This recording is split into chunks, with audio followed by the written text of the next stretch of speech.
Welcome to Deer Hunt Productions, the channel for videos about all your favorite horror games. I'm DaneCat33, and today we'll be looking at the upcoming Bendy game, Lone Wolf. This is a rebrand and overhaul of the Bendy spin-off game, Boris and the Dark Survival, a horror game about Boris searching for supplies in the studio. Recently, the game received a brand new trailer and it looks incredible. In this video, I'll dissect the trailer, screenshots, and press kit, which has some awesome reveals, such as the return of fan-favorite characters like Alice Angel and Sammy Lawrence.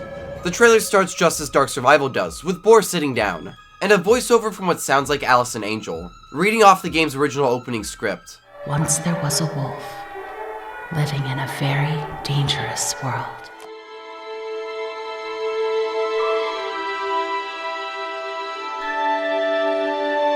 Next, we have an audio log which sounds like it belongs to none other than Bertram Piedmont, the man who created Bendyland from the 4th chapter of the original game. Every day, it seems, Mr. Drew loses more and more interest in the project. Almost as if something else has captured his imagination. I assume the project Bertram is referring to as Bendyland, and Joey's more fixated on the ink machine and its ability to create living cartoons and even a whole reality. This audio log plays over a shot of a turret spinning around. Gent, the company responsible for all the mechanical creations in the series, likely made this turret. It has the word security on it, and coincidentally, it appears in the Gent workshop from Bendy and the Dark Revival, strongly implying Gent made this to defend their workshop. After this, we see a Bendyland area, which surprised and excited me. Just like in Chapter 4, we can see the smiling carts from the haunted house and carnival booths in the back. The positioning of the haunted house carts to the booths leads me to believe this is a new, unseen area of Bendyland we've yet to explore. Next, we see Boris holding a hammer, which is likely from Bendyland, and a dead Piper is lying in front of him. Seeing the Dark Revival Piper model in this game is awesome. I love the redesigns in that game, and I'm glad to see them again. After this, we get a full shot of the Bendyland sign, which brought back so many nostalgic memories of the big reveal in Bendy and the Ink Machine Chapter 4. Next, we get some awesome shots of Boris hitting a lost one with a frying pan and some of the widows running after him. Boris then hits a searcher with a bat, and in the background there's another audio log. While watching this trailer, I noticed this area looks reminiscent of the sewers from Ink Machine and Dark Revival, due to the circular holes in the wall that look like big pipes and the grated floor. We then see arguably one of the best shots in the series, as ink swirls around Boris with creepy red lighting. The red lighting immediately stands out, since that isn't a natural color in the cycle, the alternate universe where majority of the Bendy series takes place. The color red has become a recurring aspect lately, as seen in the screenshots for another upcoming game, Bendy the Cage, and most notably in the teaser game, Secrets of the Machine. Speaking of Secrets of the Machine, in the game's ending, we're introduced to Riley Wells, a young artist whose family was tragically killed in a car accident. As an adult, she worked at Joey Drew Studios before being fired for her eerie and disturbing artwork, and she then was hired at Gent. Riley's artwork features a taxi character covered in blood, named Gascady. While red was introduced in the cycle towards the end of Dark Revival, Riley is specifically associated with the color red. I believe this shows that Riley's influence is somehow spreading to the cycle. The Gent Corporation does take the machine at the end of Dark Revival, but maybe this happens midway through game, and the red signifies Riley tampering with the machine at Gent. Or maybe I'm overthinking this, and the red is just there to look cool, which to be fair, it does. If you pay close attention, you can notice a mouse cursor on the screen, letting us know this is an in-game cutscene. This abruptly cuts to Boris walking around the studio, very similar to the gameplay of the base game, Boris and the Dark Survival. What's interesting, however, is this platform he's on is well above the ground. You can see supports holding up the floor and darkness below. There are also chains hanging, possibly meaning we'll see some of the cages from Ink Machine. We then see a searcher get killed by a spiky floor trap. Afterward, there's a scene of Boris fighting two searchers. Not much to say here, but I like when the ink splats when Boris attacks them. It's a really cool detail that I think will enhance the immersion of the game. Next, a lost one is shown doing their lunge attack from Dark Revival, but we have some sort of weird first-person shot with some gray bars on the side. Upon further inspection, since no other shots in the trailer have these weird bars, aside from the next shot which we'll get to shortly, it seems to be a simple screen recording or editing mistake. On to the next scene. Taking a look at something towards the bottom of the shot has me really excited, and it's the return of Lord Amok. If you don't know who he is, Lord Amok was the ruler of the sewers in Dark Revival, before Audrey killed him, taking his throne. His symbol being here makes it look like he'll have a return in this game. In case you didn't know, Lone Wolf takes place during Dark Revival, hence why we see so many enemies and locations from it. I assume this Lord Amok symbol is a pressure plate, since it's slightly elevated off the ground, and when Boris steps on it, a spiky trap falls from the ceiling and swings towards Boris, likely to injure him if he doesn't think fast enough. Afterward, we get a shot of Boris standing by the exit elevator as it drops down. At first, I thought this shot wasn't interesting, but I noticed the level spawn area is the sewers instead of the studio or the projectionist levels from the base game. So it looks like the sewer areas will be a whole new level type instead of just areas across the studio. We then get another look at the Gent Workshop levels, and our first look at a rotating camera feature, which should make navigating the studio much easier. Next, we see a Piper running, Boris drinking soup, and a special item in a locker that I can't quite make out. It looks like some sort of pipe, not really sure.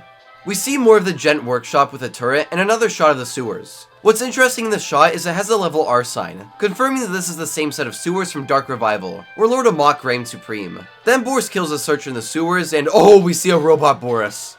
In the Bendy Land area, which we know is Bendy Land because of the lights, there's a robot Boris creeping towards Boris. This thing looks awesome. I was always a fan of the Bendy robot, but it sucked how it did nothing. But now we have a robot Boris, which looks really creepy. What's interesting to note is that it's missing an arm, the same robot arm that Tom has. While it was previously believed that Tom stole the Bendy bot's arm to replace his missing arm, it seems like maybe he took it from the Boris bot instead. As I said in my previous video, I love seeing what new monsters Joey Drew Studios can come up with. The way it moves is really creepy, and I can't wait to see what it's like in game.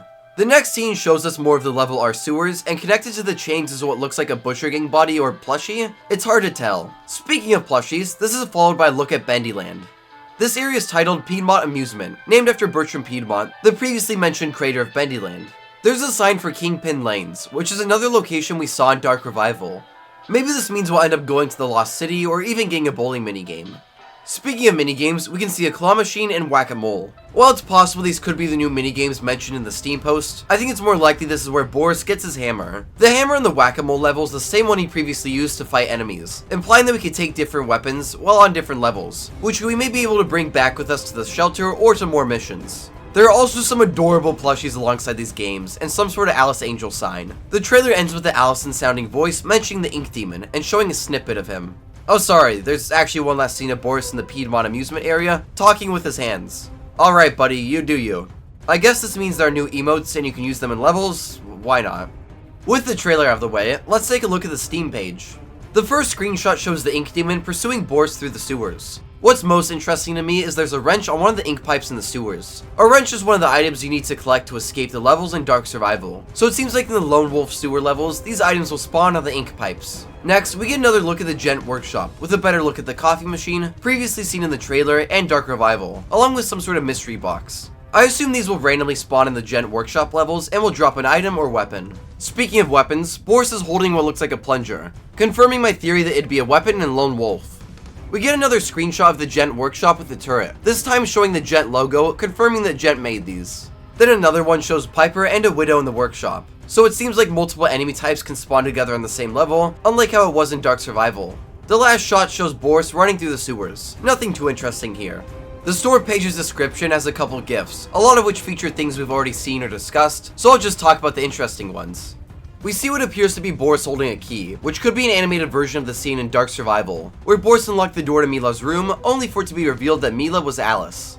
This is further reinforced with Alice appearing in the GIF and press kit, which we'll get to soon. In the trailer, we also saw the game's opening animated, and another GIF shows what looks to be the cutscene of Boris remembering his human identity. So it seems like Dark Survival's 2D cutscenes might be reanimated in 3D. While I do love the game's artwork, I think fully animated cutscenes feel much more fitting for a full Bendy game.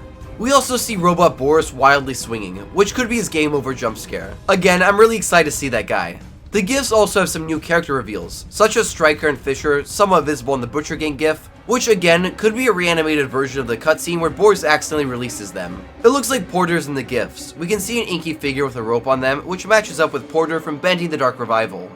Most importantly, we see the strangely ripped musician, Sammy Lawrence, playing his banjo. Something interesting to note is that in Dark Revival, Sammy is locked away in the Keeper's prison up until the end of the game, so I'm not sure how he'll play into Lone Wolf. In the original Dark Survival, he was a playable character, but with this being more of a story-focused game, that might change. The Cage also takes place during the same time period, and Sammy plays a big role in that game, so I'm even more intrigued to see how he'll play into Lone Wolf. It's possible that when we encounter Sammy, he'll just be locked away in the Keeper's prison. In the GIF, he has his banjo, which again, he played during Dark Revival while imprisoned. The way his chest is arched does kinda make it look like he's sitting down, which would match up with his prison chair in Dark Revival, but we'll just have to wait and see. One last thing I want to note is in one of the GIFs there's some sort of pipe or maybe ink monster behind Boris. I can't really tell what I'm looking at, but I thought it was worth bringing up. Last, but not least, well I guess it kind of is least, I wanted to mention the press kit. We've seen most of this in previous teasers or the store page, but we do get a look at the game's awesome key art. It's such a huge glow up from Ink Machine and Dark Revival's key arts. There's also what looks like the game's app icon and a render from the Alice Angel GIF I previously discussed. I think she looks way creepier than she did in Dark Revival, despite this looking like it's just the same model. I've seen most people saying she either had updated textures or a new face rig, which I agree with. Regardless, she looks fantastic and creepy as always. I can't wait to see the Queen of the Studio return in this game. If you can't tell, I'm really excited for this game. I was obsessed with Dark Survival when I first played it, but it never felt very polished. Lone Wolf, on the other hand, looks very complex and exciting, with a lot of variety in the gameplay. I'll be sure to cover the full game when it releases next year, and we'll have more Bendy videos coming out in the meantime. Be sure to like and subscribe so you don't miss the video, and please consider buying a super thanks or donating to us on our Ko-Fi to support us and our upcoming indie game. Thanks for watching, and check out our other videos.